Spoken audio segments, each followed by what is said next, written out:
Welcome to Classic Game Room, coming to you from the new Intergalactic Space Arcade, where I've got a game that features giant robots blowing things up in 16 bits on the Super Nintendo. It's Mechwarrior, with giant robots blowing each other up. Did I already say that? It needs repeated.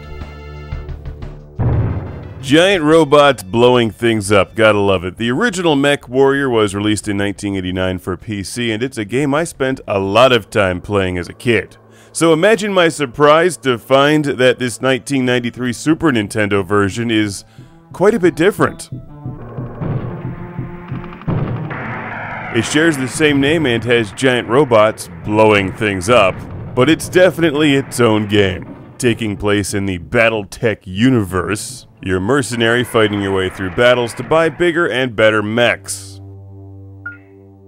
The super cool part of Mechwarrior, for me at least, was always seeing how many weapons you can put on one of these things and still have it move. Kind of like Front Mission, and this game has that aspect of gameplay, or strategy.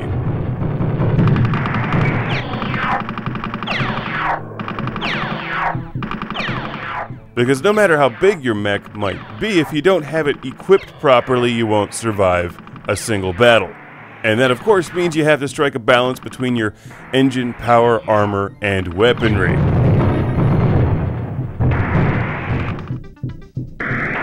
And in this game, that means how many homing missiles can I put on my giant walking robot, because the controls in this version of Mechwarrior are limited.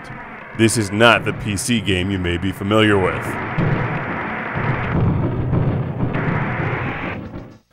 I like that you start each mission dropping down from the sky and have to quickly get your bearings, then attack enemy robots.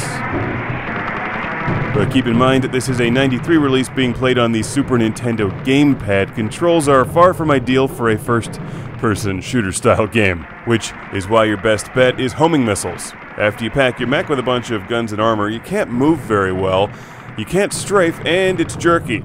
So locking onto enemies and letting the missiles do the work for you seems to be your best bet. Oddly enough, for an action game, the strength here isn't the action, it's the strategy. How do you equip your mech and what's the best mech for the job? Because each battle plays out more or less the same. You drop onto the playing field, try to eliminate your enemies from a distance before they get close, and then jump around if they do get close so they can't machine gun you. All the while backing up and just hoping that your armor can withstand some damage. While this is cool, and I would have definitely liked this game back in 1993, it lacks the finesse of the original, which had excellent controls. Now, it's also been quite some time since I've played it, but I do remember being able to run around a much wider area.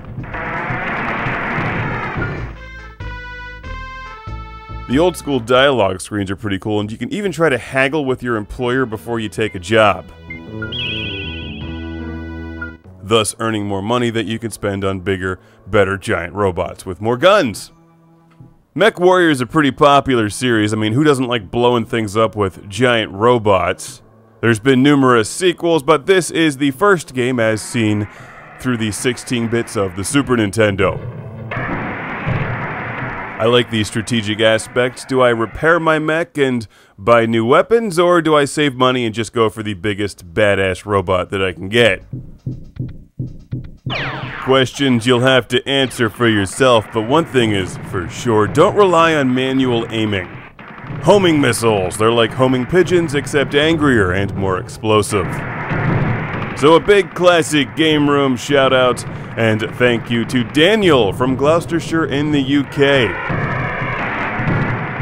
Daniel assumed correctly. I do like giant robots blowing each other up. So thanks to Dan and his girlfriend for sending this to Classic Game Room. While I would recommend the PC version over the Super Nintendo version, Mechwarrior is always win.